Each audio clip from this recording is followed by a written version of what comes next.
दिसंबर 2010 तुनिशिया का एक छोटा सा शहर, एक स्ट्रीट वेंडर जिसका नाम था मोहम्मद बौअजीजी, पुलिस ने उसका ठेला जब्त कर लिया। पब्लिक के सामने बेइज्जती हुई। सिस्टम ने उसकी कंप्लेंट सुनने से मना कर दिया। उसे लगा कि इस सिस्टम में उसके जैसे आम आदमी की कोई वैल्यू नहीं है और फिर उसने खुद को आग लगा ली।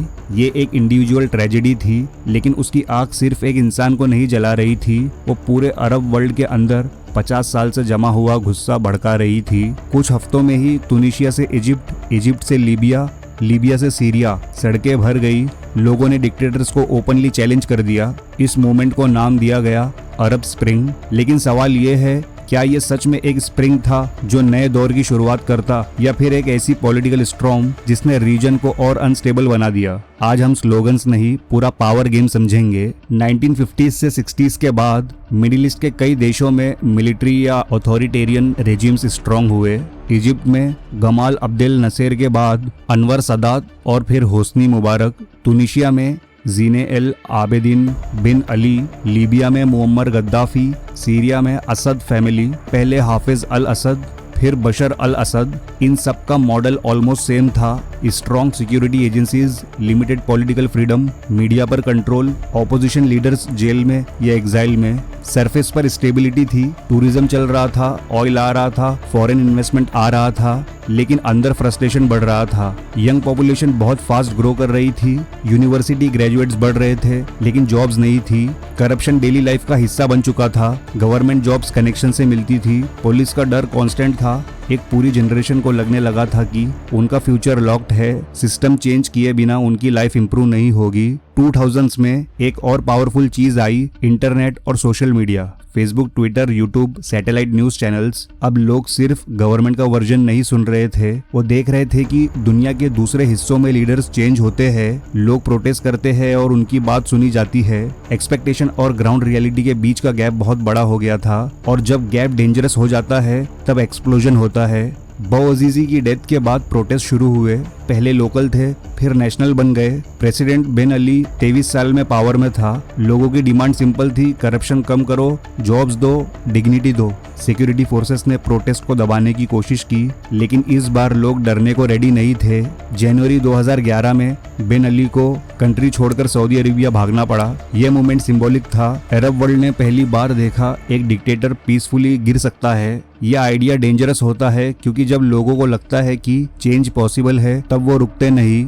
जनवरी 2011 कायरो का ताहिर स्क्वायर ग्लोबल सिंबल बन गया। होस्नी मुबारक 30 साल से पावर में था। इजिप्ट रीजन का स्ट्रेटेजिक सेंटर था। सूज कनाल ग्लोबल ट्रेड के लिए क्रूशियल था। इजिप्शियन आर्मी पावरफुल है। जब मिलियंस लोग सड़कों पर आए, दुनिया का फोकस इजिप्ट पर शिफ्ट हो गया। 18 दिन तक प्रोटेस्ट चले। आर्मी ने प्रोटेस्टर्स पर फुल स्केल अटैक नहीं किया और फिर मुबारक को रिजाइन करना पड़ा। सबको लगा डेमोक्रेसी आ रही है। इलेक्शंस हुए, मुस्लिम ब्रदरहुड की पार्टी जीती, मोहम्मद मोरसी प्रेसिडेंट बने, लेकिन सोसाइटी डिवाइडेड थी। सेक्युलर ग्रुप्स और इस्लामिस्ट के बीच ट्रस्ट नहीं था। इकोनॉमिक प्रॉब्लम सॉल्व नहीं हुए।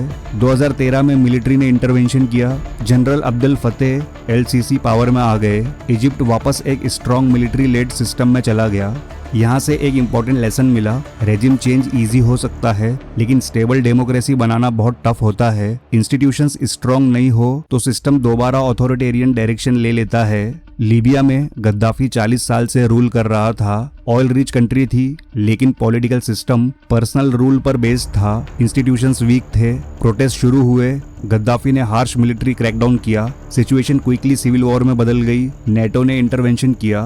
एयर स्ट्राइक्स हुए। गद्दाफी को कैप्चर करके मार दिया गया। शॉर्ट टर्म में लगा विक्ट्री मिल गई, लेकिन लॉन्ग टर्म में लीबिया फ्रेगमेंटेड हो गया। सेंट्रल गवर्नमेंट वीक थी। डिफरेंट मिलिशियाज अलग अलग एरियाज कंट्रोल करने लगे। आज भी लीबिया पॉलिटिकल स्टेबिलिटी के लिए स्ट्रगल कर रहा है। ये एग्जाम्पल दिखाता है कि अगर डिक्टेटर के बाद स्ट्रॉन्ग सिस्टम रेडी नहीं है तो पावर वैक्यूम और ज्यादा डेंजरस होता है। सीरिया में प्रोटेस्ट पीसफुल तरीके से शुरू हुए। लोग पॉलिटिकल रिफॉर्म्स और करप्शन खत्म करने की डिमांड कर रहे थे। असद रेजिम ने स्ट्रॉन्ग क्रैकडाउन किया। Arrest, firing, suppression. Opposition groups ने आर्म्ड रेजिस्टेंस स्टार्ट की। सिविल वॉर शुरू हो गया। फिर कन्फ्लिक्ट इंटरनेशनल बन गया। ईरान ने असद को सपोर्ट किया। रशिया ने डायरेक्ट मिलिट्री इंटरवेंशन किया। टर्की ने अपने बॉर्डर इंटरेस्ट देखे। अमेरिका ने कुछ ऑपोजिशन ग्रुप्स को सपोर्ट किया। इस केओस में एक्सट्रीमिस्ट ग्रुप आईसिस राइज हुआ। रिजल्ट, हंड्रेड्स ऑफ थाउजेंड्स लोग मरे, मिलियंस रेफ्यूजी बने, पूरा रीजन डीस्टेबलाइज हो गया। सीरिया अरब स्प्रिंग का सबसे ट्रेजिक चैप्टर बना। अरब स्प्रिंग सिर्फ लोकल एंगर नहीं था, हर कंट्री में ग्लोबल और रीजनल पावर्स अपना इंटरेस्ट प्रोटेक्ट कर रहे थे। अमेरिका डेमोक्रेसी की बात करता था, लेकिन हर जगह डायरेक्ट इंटरवेंशन नहीं किया। रशिया ने सीरिया को सपोर्ट किया क्योंकि उसका मेडिटेरेनियन में नेवल बेस है, उसे अपनी ग्लोबल पोजीशन मेंटेन करनी थी। गल्फ मोनार्कीज को भी डर था, अगर रिपब्लिक्स में रिवॉल्यूशन सक्सेसफुल हुआ तो उनके सिस्टम्स पर भी प्रेशर आ सकता था, इसलिए कई जगह काउंटर रिवॉल्यूशन फोर्सेस को क्विकली सपोर्ट दिया गया। ये मूवमेंट सिर्फ लोग वर्सेस डिक्टेटर नहीं था, ये रीजनल पावर बैलेंस का कॉम्प्लेक्स गेम था। इंडिया के लिए वेस्ट एशिया बहुत इंपॉर्टेंट है। इंडिया का लार्ज ऑयल इंपोर्ट यहीं से आता है। लाखों इंडियन वर्कर्स गल्फ कंट्रीज में काम करते हैं। अरब स्प्रिंग के टाइम ऑयल प्राइसेस फ्लक्चुएट हुए, इकोनॉमिक प्रेशर फील हुआ। लीबिया और यमन जैसी जगह से इंडियन सिटीजन को इवैक्यूएट करना पड़ा। इंडिया ने large scale rescue operations conduct किए। डिप्लोमेटिकली इंडिया ने बैलेंस्ड अप्रोच रखी,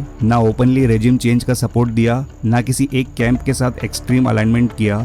ये प्रैक्टिकल फॉरेन पॉलिसी थी। इंडिया का फोकस स्टेबिलिटी और अपने नेशनल इंटरेस्ट पर था। अगर शॉर्ट टर्म रिजल्ट्स देखे तो पिक्चर डिसअपॉइंटिंग लगती है। तुनिशिया में डेमोक्रेसी आई, लेकिन वहां भी पॉलिटिकल इंस्टेबिलिटी बाद में बढ़ी। इजिप्ट वापस मिलिट्री रूल में चला गया, लीबिया फ्रेगमेंटेड हो गया, सीरिया सिविल वॉर में फंस गया। लेकिन लॉन्ग टर्म इम्पैक्ट इग्नोर नहीं किया जा सकता। अथॉरिटेरियन रेजिम्स को क्लियर मैसेज मिला, पब्लिक एंगर को इग्नोर नहीं कर सकते। यूथ पॉलिटिकली अवेयर हो चुके हैं, इंफॉर्मेशन कंट्रोल अब उतना इजी नहीं रहा। फियर बैरियर एक बार टूट जाए तो लोग सिस्टम को चैलेंज करने का कॉन्फिडेंस गेन कर लेते हैं। आज भी मिडिल ईस्ट में यूथ अनएम्प्लॉयमेंट हाई है, इकोनॉमिक प्रेशर एग्जिस्ट करता है, गवर्नेंस इश्यूज अभी भी सॉल्व नहीं हुए, टेक्नोलॉजी और पावरफुल हो चुकी है, सोशल मीडिया और भी पहले से ज्यादा फास्ट स्प्रेड होता है। रेजिम्स ने भी लेसन सीखा है, अब वो सर्विलेंस और इन्फॉर्मेशन कंट्रोल में ज्यादा एग्रेसिव हो गए हैं। अरब स्प्रिंग हमें एक सिंपल बात सिखाता है, रिवॉल्यूशन एक मोमेंट होता है, नेशन बिल्डिंग एक लॉन्ग प्रोसेस होता है। इंस्टीट्यूशंस स्ट्रॉन्ग होने चाहिए, लीडरशिप क्लियर होनी चाहिए, इकोनॉमिक प्लानिंग रियलिस्टिक होनी चाहिए। सिर्फ डिक्टेटर को हटा देना सॉल्यूशन नहीं होता। अरब स्प्रिंग कोई सिंपल स्टोरी नहीं थी। लोग सड़कों पर आए डिग्निटी के लिए, कुछ जगह लीडर्स गिरे, कुछ जगह वायलेंस और बढ़ गया।